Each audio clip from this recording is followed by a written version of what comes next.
Caridad Filipa.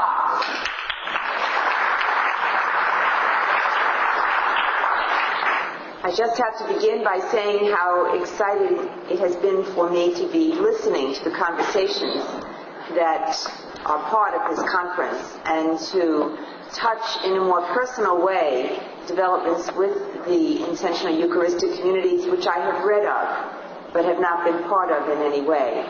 So I'm grateful for this invitation and for the ongoing dialogue that I'll have over the course of the rest of today and tomorrow.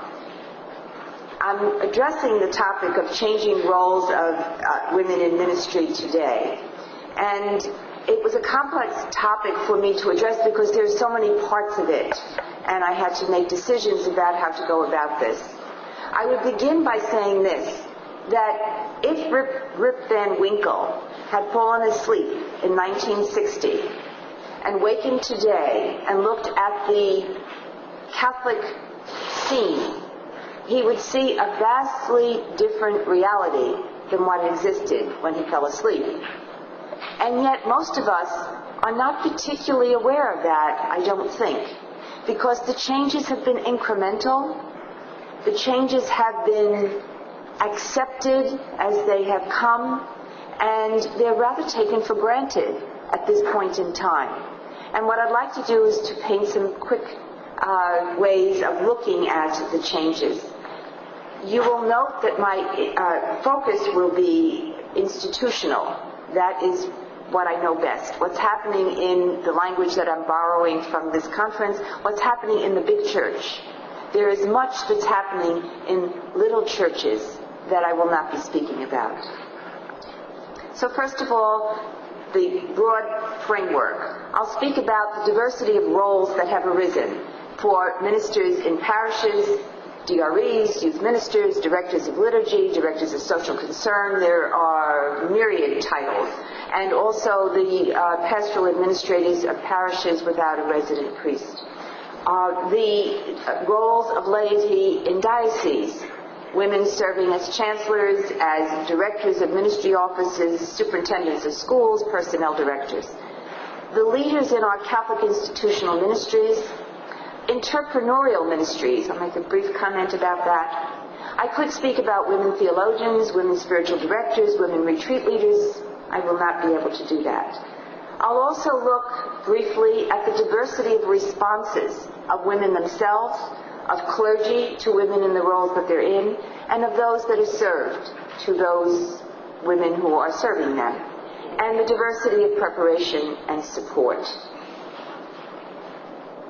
These will all be done by way of brief snapshots in order to give a sense of the scope. I'll give most of my time to what's happening in parish ministry. I also would add that I'm going to focus mostly on lay women in ministry, because vowed religious canonically are also lay. And yet I think that Andrew Greeley's reflection years ago that sociologically vowed religious are clergy is instructive. And so when we want to speak about the real change that has occurred, it's the focus on the laity, lay laity in ministry that I will hold up. So first of all, Catholic institutional ministries. The ministries that continue the ministry of Jesus as healer, Jesus as teacher, Jesus as shepherd of the lost. Our Catholic educational institutions, healthcare institutions, social service institutions, sometimes called charities. In all of these institutions, the vast majority of those who serve are lay. And this is a strong trend since the 1980s. And of those lay persons who serve in these institutions, most of them are women. The great majority of the leaders in these institutions are lay. The majority of our Catholic school principals, college presidents, leaders in healthcare, leaders in charities are lay men and women, and great numbers of them women. I think it's notable that as lay people have assumed these roles of leadership that were once held by sisters, at times where women served, men now serve. A significant number of traditionally Catholic women's colleges now have male presidents. So lay leadership, but some diminishment in terms of women's leadership. Am I raised? Thank you. I usually do that, so I appreciate you doing it. Okay. The response to these women who are and lay people in these roles of leadership is generally acceptance. The acceptance of, at the beginning sometimes, it's, well, will there be no sisters in our school? Or how can there be no sisters in our hospital? But gradually there is an acceptance of this, and I think the test place is the acceptance of women as chaplains in our hospitals. The fact that at the moment of extremis in illness for individuals and families, that people accept the ministry of women who are chaplains in hospitals is an indication of this acceptance. Now, it's not total, and there's still difficulty at times with this. I think it's instructive to note that when Georgetown named a lay president for the first time, that was noted not only in the Catholic press, but also in the secular press. So this is something that's gradual, but there is certainly increasing acceptance. I think that the preparation and support for people in these roles has been growing consistently. There are seminaries and universities that are taking various initiatives that offer special master's programs for those who will lead in Catholic schools. My own university has such a program. There are special programs that are offered for people who will be leaders in Catholic healthcare. Usually they serve those who are already served in Catholic healthcare and who are coming to gain fuller understanding of their role as Catholic ministers in Catholic healthcare. The religious communities have taken significant steps in working with the lay leaders in the various institutions. They offer programs for teachers, programs for principals, programs for healthcare leaders and healthcare personnel.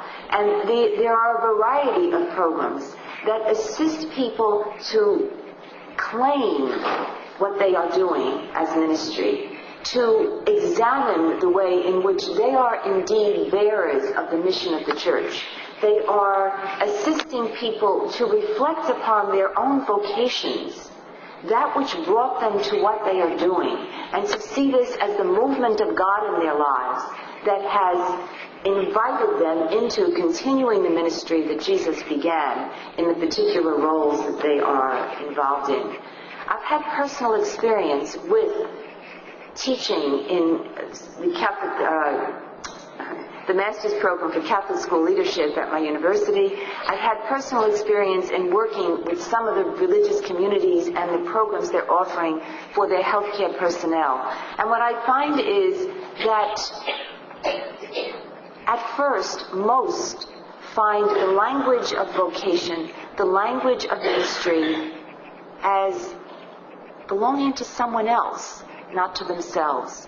But as they reflect on the story of the church, and as they reflect on their own stories, and as they dialogue with each other, they claim this reality as theirs. They claim the fact of their own vocations and their own involvement in ministry.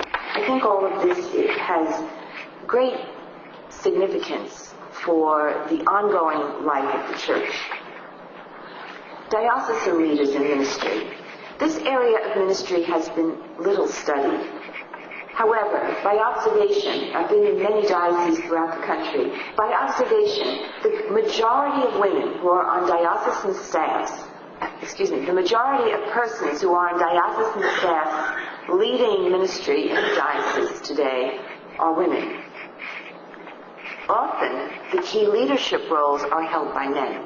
Priests, we would expect that because the priests were there already, but also often held by lay men. So that glass ceiling that exists throughout the world of employment exists here as well.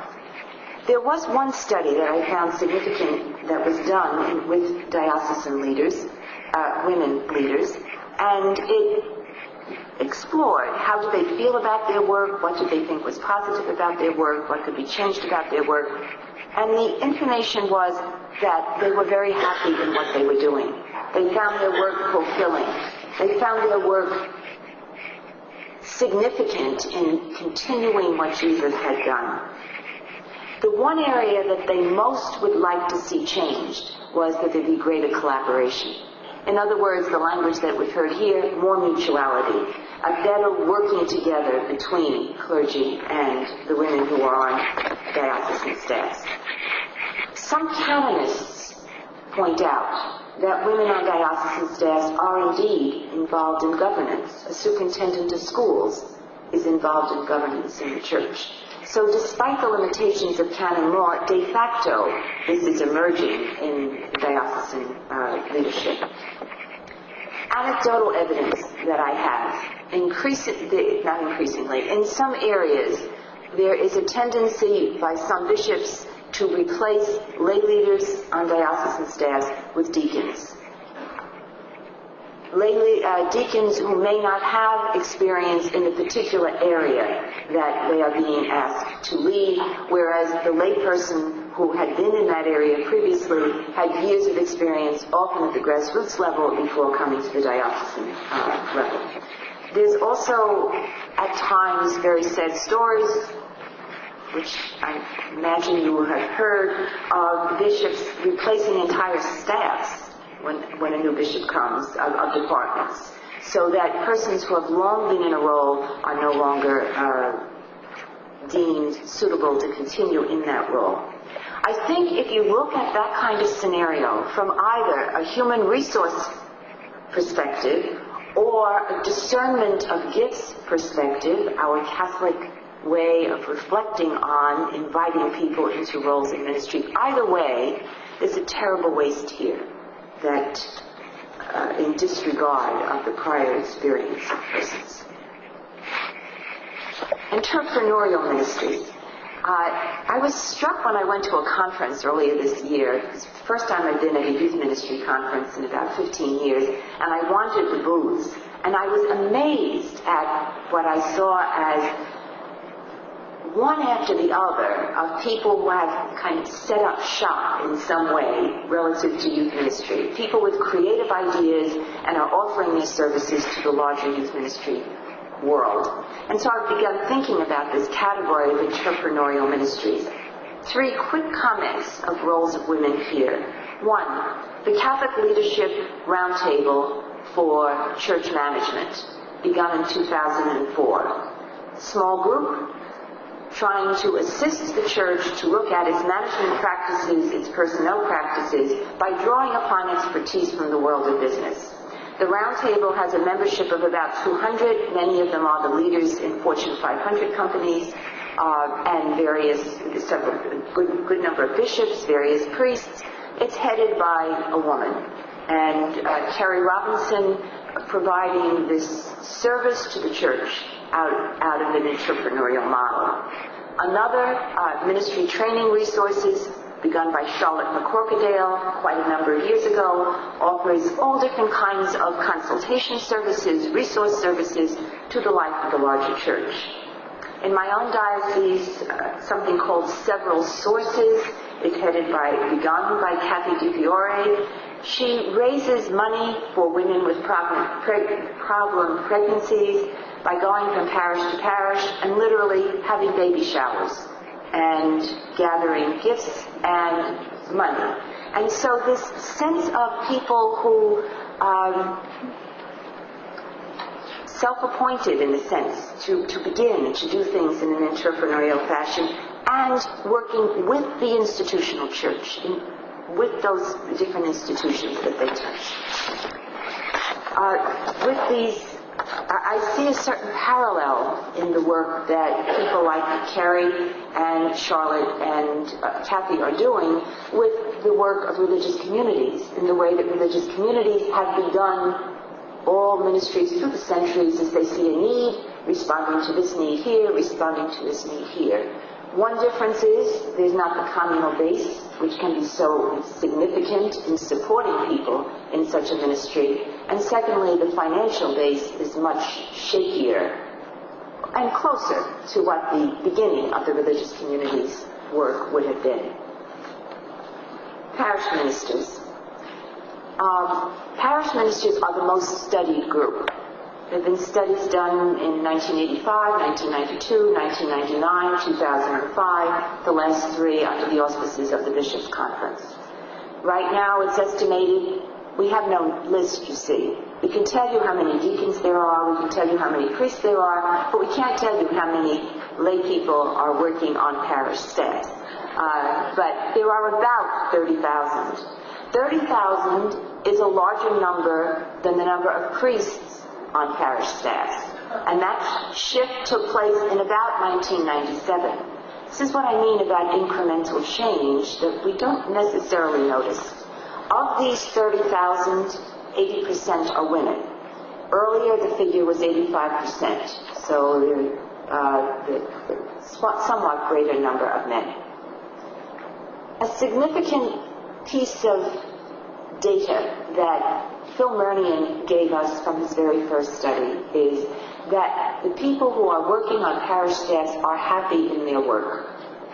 When they define the characteristics of their working situation, 85% chose satisfying, good, creative, respected, challenging, and 59% frustrating. Mernion said that the most challenged piece of data in his study was this about people being happy in what they were doing. And in subsequent studies, he built in more satisfier measures in order to examine that, and found that in each of the subsequent studies, if anything, people were more happy in what they were doing. He summarized it this way. In their own lives, they have grown closer to God, to the church, and to the parish. More than 90% agreed that ministry has been affirming, and 80% said that they would encourage others to enter parish ministry. Secondly, priests who serve with them and the people they serve are happy with their ministry. The lay people have expanded the number of people involved in ministry by inviting others in. So it's not just the employed ministers, the growth in that number, but the great growth in the number of volunteers in parish ministry. Again, Mernion, the parish ministers have made an enormous contribution to parish life by their abilities as well as their numbers. In the eyes of all involved, they have enhanced parish life in almost all respects. The parishioners, for the most part, would look to them for even broader involvement in parish life. Authority. The parish ministers think that they are given the authority that they need to exercise their roles, that it is delegated to them by the pastor and is accepted by the parishioners, that they feel that they function indeed as leaders in their settings. And again, consistent studies have surfaced this same information. I want to make one differentiation here when I speak about lay leaders in parishes, that between the ministry which arises from baptism and encompasses the many roles that laity rightfully fill in parishes, and the ministry that arises by reason of supply. That's the technical language for there aren't enough priests. And so the role of parish administrator in the absence of a resident priest is a different kind of role in ministry than all of the other roles in parish ministry. It's interesting to me to note the number of bishops who have been speaking about the fact that if there were more than enough priests to fill roles in the church today, if there were more than enough sisters, even perhaps with veils on, that it would still be essential that the role of laity continue as it has been emerging in our church. Cardinal Mahoney has written a wonderful statement on ministry in general, in which when he speaks about lay ministry, he says that this should continue no matter what scenario occurs in the future. Bishop Clark is bringing a short book out soon in which he says very much the same thing. These lay people were accepted, their role was formally accepted in 2005 when the United States bishops voted positively for the document Co-Workers in the Vineyard of the Lord. I've always loved the title, Co-Workers in the Vineyard of the Lord, about the lay people serving, particularly in parishes. That document was accepted by 2/3 of the bishops. Now that doesn't mean that there are not some who really have problems with this. There are. But accepted by the requisite 2/3 of the bishops, I think, is the piece that it's important to look at. So some conclusions. First of all, I think there has been a great shift in paradigm. Today, ministry is performed by laity, single and married, women and men, people who are immersed, quote, in the world, people who have personal, economic, and familial responsibilities. This is a significant change from ministry performed by those who live in convents and rectories. I don't mean to in any way demean the importance and the value of that ministry, but when people have family responsibilities, have homes that they live in neighborhoods, it shifts the focus of concern. It shifts the way of looking at the life of the church and the work of the church. And so I think that this paradigm shift is very important. Secondly, this emergence of lay people into ministry has really been fostered by the whole church. Universities, colleges, pastors, bishops, canon law society have studied this, theologians who have studied this, all of these forces within the church have contributed to the emergence of lay leadership that we see today.